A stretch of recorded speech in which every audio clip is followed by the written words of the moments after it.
استنى بالله عليك، بالله عليك استنى عشان خاطر سيدنا النبي. بالله عليك لا تخش تصلي على النبي وتدعي لي دعوه حلوه انه ربنا يعيني ويقويني على الحر اللي انا فيه ديتي. انا طالع وبشتغل على التوك توك اللي ربنا كرمني بيه وبقي ملكي. انا طالع عديني وبشتغل وزي ما انتم شايفيني انا ما مقصرش، والله ما مقصر.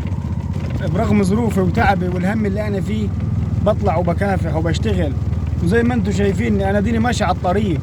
والله يعلم ربنا انا طالع وبتمنى بقول يا رب ارزقني برزق ان انا اقدر اوفي حق عيالي واقدر ان انا اصرف عليهم واعيشهم مرتاحين وما يحتاجوش لحد.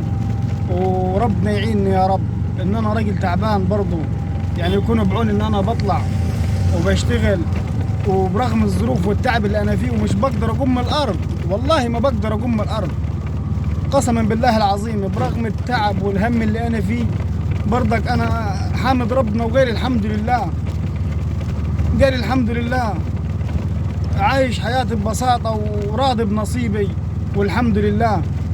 بس ببص على ناس ربنا مديها نعمة كبيرة وربنا مديها من المال وعايشة بس مش بتحمد ربنا أبدا، ما حمداش ربنا على اللي اداهولها وعايشة ولا كأنه حاسة بأي حد في الدنيا دي. اللي انت معاك المال ممكن في لحظة يخلص منك لكن الثواب مش هيخلص، الحسنات بتاعتك مش هتخلص.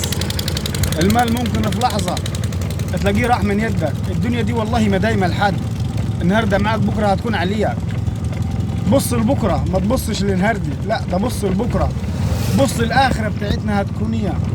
بص انت عايز ربنا يكرمك وتخش الجنة ونعيمه، اعمل خير، شارك في التجارة مع الله. يعني كل ما تعمل خير ربنا هيوسع عليك. ومفيش حد طلع من صدقة من ماله إلا وما زاد ما نقصش أبدا. كل إنسان بيطلع صدقة من ماله بيزيد مش بيخس. يعني أنا بقول لك كده مش عشان خاطر إنك تقف وتساعدني، لا ده أنا بقول لك حس بالناس اللي تعبانة، اللي ربنا مديك المال، حس بالناس اللي هي محتاجة. فما يجيش واحد يعني يكون معاه من الخير وربنا مديله الوسع وعامل وكلة وليمة كبيرة يعني ويسويها وينزلها عشان يوري الناس هو بياكل ازاي وبيعمل ازاي. حس بالناس اللي هي مش لاقيه اللقمة تاكلها، حس بالناس اللي هي مش لاقيه الرغيف تاكله، الناس مش لاقيه حتى يعني الوكل البسيط الناس مش لاقيه تاكله.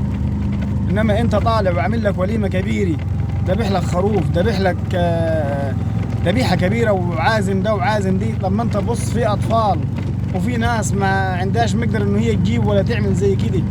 حسوا بالناس. انت الوكل يعني لو مسكت اسرة فقيري واكلتي او طعمت او ساهمت معاها باي شيء هيكون اجرك عند ربنا كبير وليك ثواب كبير. بصوا على الناس التعبانة، حسوا بيها شوية، حسوا بيها على الضيق اللي هي فيه. وربنا لما واحد بيوقف وبيخدم حد محتاج ربنا بيوسع عليه وبيرزقه وبيزيده من نعيم الدنيا. وربنا يجعلكم دايما يا رب سند، وربنا يبارك فيكم ويبارك في اهل الخير يا رب، وربنا يجبر بخاطركم. وما تنسوش بالله عليكم تصلوا على النبي وتدعموني وتوصلوا صوتي. عايزين القناة دي تكبر، عايز الاقي اخواتي وحبايبي اللي معاي يوقفوا معاي ويدعموني ويوصلوا صوتي. زي ما انتم شايفيني انا راجل عاجز بس بكافح وعايز اكلها بالحلال، ما عيش انام في البيت. انا الحمد لله لما ربنا كرمني وبقيت توك توك ملكي مش عايز اقعد دقيقة في البيت، عايز اطلع واشتغل. بس المرض اقوى مني، المرض اقوى مني كيدني. بالله عليكم ما تنسوش تصلوا على النبي وتدعموني على قد ما تقدر. والسلام عليكم ورحمة الله وبركاته.